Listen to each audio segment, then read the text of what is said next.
Hello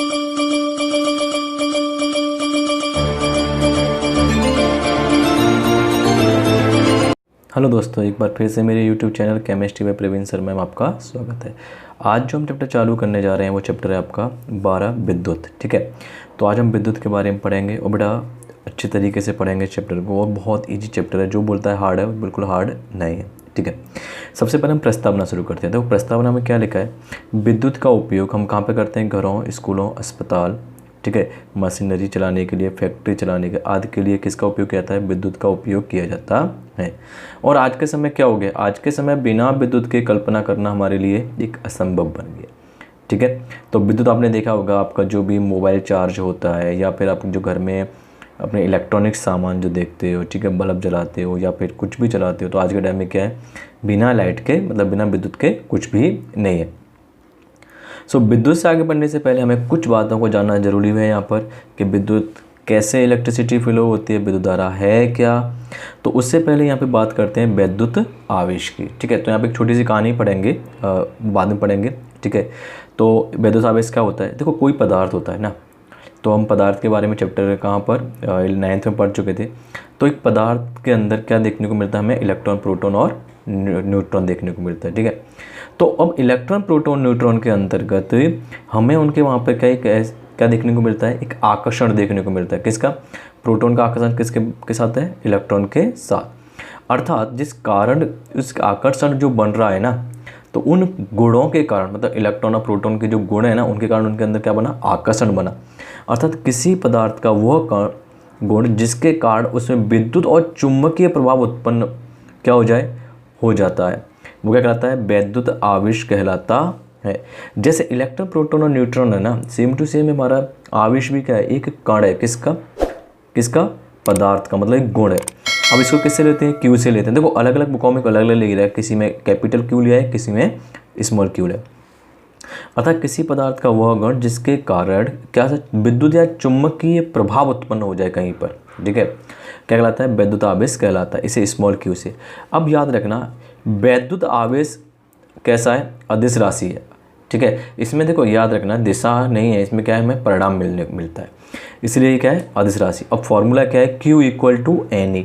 ठीक है, अब NQ क्या है, पदार्थ का कुल आवेश। मतलब अब आगे जाके देखेंगे पदार्थ का कुल आवेश किस पर निर्भर करता है, इलेक्ट्रॉनों की संख्या और एक इलेक्ट्रॉन पर आवेश, मतलब एक इलेक्ट्रॉन पर कितना आवेश उत्पन्न हुआ। अब आवेश का मात्रक हमारा कूलम होता है, जो लगभग 6 × 10⁻18 इलेक्ट्रॉन के बराबर होता है। अब किसी भी पदार्थ में दो प्रकार के आवेश होता है, एक धनात्मक आवेश होता है और एक ऋणात्मक आवेश होता है। अब यहाँ पर आप देख सकते हो कि जब भी आपके पास कौन था, कोई परमाणु ले लो। ठीक है, डाल्टन ने बोला था परमाणु। देखो डाल्टन ने क्या बोला कि इसके अंदर क्या है, अपना प्रोटॉन होता है, ठीक है, पॉजिटिव, और इसके बाहर के जो आसपास है ना, वो कौन है, इलेक्ट्रॉन है। यहाँ पर कौन है, इलेक्ट्रॉन। तो प्रोटॉन और इलेक्ट्रॉन के मध्य क्या लग रहा है, आकर्षण लग रहा है। भाई ये भी तो आकर्षण से बंधे हुए। ऐसे आवेश भी आकर्षण के कारण, किसके कारण, आकर्षण के कारण क्या होता है, उत्पन्न होता है। बात समझ में आई। ओके, तो यहाँ पे भी देखिए आवेश दो प्रकार के, एक धनात्मक आवेश होता है, एक ऋणात्मक आवेश। अब आवेश उत्पन्न कैसे हुए, देखो कुछ हमारी एक ओल्ड थ्योरी है। जब कांच की छड़ को रेशम के धागे पर या रेशम पर रगड़ते हैं तो उससे जो प्राप्त आवेश होगा वो कैसा होगा, धन आवेश। अब आप कांच की छड़ ले लो, उसको रेशम पर रगड़ दो, तो जो उस रेशम की छड़ पर, ठीक है, अब जो रेशम की छड़ पर है ना, तो कैसा आ जाएगा, कांच की छड़ पर रेशम से क्या जाएगा, आवेश। तो मतलब अब क्या हुआ, इसकी थ्योरी हम अभी देखते हैं कि जो कांच की छड़ पर, ठीक है, पर जो आवेश थे वो किसके पर चले गए, रेशम के, तो वो कैसा हो गया, धन आवेश। अब यहाँ पे देखो एबोनाइट की छड़ जब ऊन के धागों पर रगड़ा जाता है तो ऋण आवेश उत्पन्न होता है। ये हमारी थ्योरीज थी। लेकिन लेटेस्ट थ्योरी क्या होती है, अगर मान लो आपके पास इलेक्ट्रॉन की कमी हो जाए, इलेक्ट्रॉन की कमी उत्पन्न होने से क्या होगा, धन आवेश उत्पन्न होता है। क्लियर। और अगर मान लो इलेक्ट्रॉन की वृद्धि हो जाए, ठीक है, क्या हो जाए, इलेक्ट्रॉन की वृद्धि, तो आपके क्या पास आ जाएगा, ऋण आवेश। बात समझ में आई। सपोज करो देखो Na ने मान लो अगर एक इलेक्ट्रॉन दिया, ठीक है, तो Na क्या बना देता है आपका, Na+ बना देता है। और वहीं पे मान लो Cl ने एक इलेक्ट्रॉन लिया तो क्या बना देगा, Cl- बना देगा। तो मतलब इलेक्ट्रॉन की कमी और इलेक्ट्रॉन की वृद्धि के कारण क्या हो रहा है, आवेश उत्पन्न हो जाता है। ठीक है, अब एक बात सुनिए, एक साइंटिस्ट थे जिनका नाम था बेंजामिन फ्रैंकलिन। ठीक है, तो उन्होंने क्या किया था, पहली बार एक पतंग ली और पतंग को आकाश में लेके बादल हो रहे थे, तो एंड द केस उन्होंने ऐसा सोचा कि क्यों ना यहाँ से चार्ज उत्पन्न होता है, लाइट उत्पन्न हो सकती है, और ये हुआ भी था। ठीक है, जब आप आगे वाली क्लास में आओगे तो वहाँ पे जाकर देखोगे। तो चार्ज है क्या, फिर से देखो, आवेश है क्या, आवेश आपका जैसे इलेक्ट्रॉन, प्रोटॉन और न्यूट्रॉन है, ऐसे ही पदार्थ का वो गुण है जिसके कारण क्या हो रहा है, विद्युत या चुंबकीय क्षेत्र उत्पन्न हो जाता है। ठीक है, अब इसके मध्य हमने कुछ देखा है। देखो, अगर मान लो हमारे पास समान आवेश आ गए, मतलब पॉजिटिव आवेश आएंगे, ठीक है, या नेगेटिव आवेश आते हैं, तो उनके मध्य क्या होता है, प्रतिकर्षण होगा। अगर मान लो पॉजिटिव और नेगेटिव आवेश आए तो उनके अंदर क्या होता है बेटा, आकर्षण होता है। क्लियर। तो अब तक हमने क्या देखा कि हमने इसका मात्रक देख लिया, कूलाम्ब है, लेकिन कभी कभी क्वेश्चन आया था, देखिए कूलाम्ब किसे कहते हैं, तो विद्युत आवेश का ऐसा ही मात्रक क्या है, कूलाम्ब है, जो लगभग 6 × 10⁸ इलेक्ट्रॉन के समान समय नहीं है, या समय आवेश के समान, मतलब हाँ सही बात है कि विद्युत आवेश ऐसा ही मात्रक कूलाम्ब है जो लगभग 6 × 10⁸ इलेक्ट्रॉन में समय आवेश के समान होता है।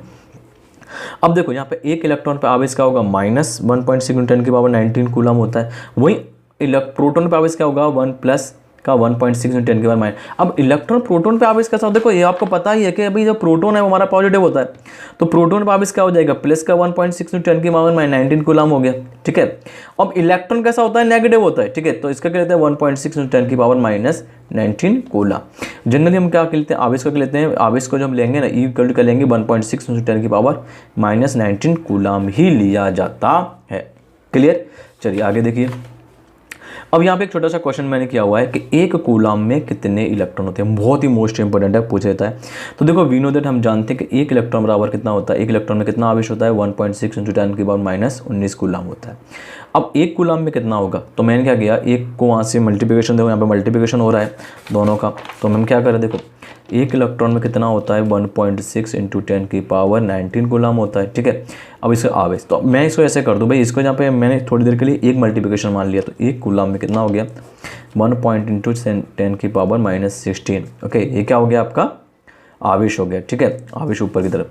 अब इसमें इसको काटूंगा तो 0.264 × 10 की पावर, और ये पावर नीचे जाए कहाँ चली जाएगी, ऊपर चली जाएगी, तो कितना हो गया, 19 एक कूलम। तो अगर ये कितना हो गया, 1.26 × 10⁻19 क्या हो गया, इलेक्ट्रॉन इक्वल टू कितना होगा, 1 कूलम।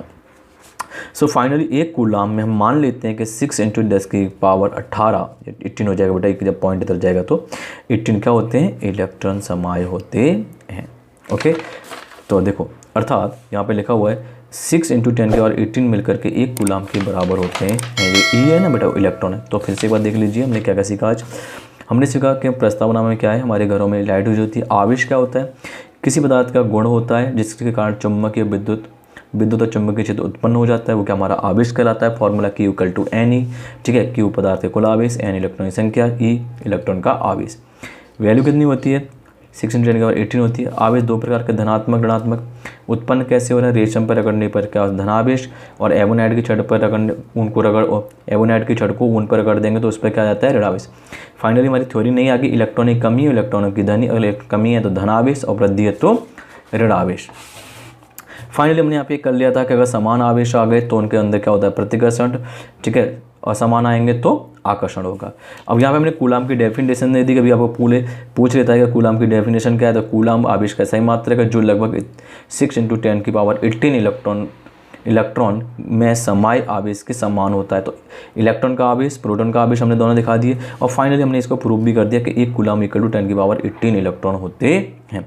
के लिए बेटा, अगर आपको वीडियो अच्छा लगा तो लाइक कीजिए, शेयर कीजिए, सब्सक्राइब कीजिए। ठीक है, मिलते हैं कल इसके अगले वीडियो में। ठीक है, उसमें हम देखेंगे विद्युत धारा और परिपथ। ओके, चलिए bye. Tell me pretty lies, look me in the face, tell me that you love me, even if it's fake.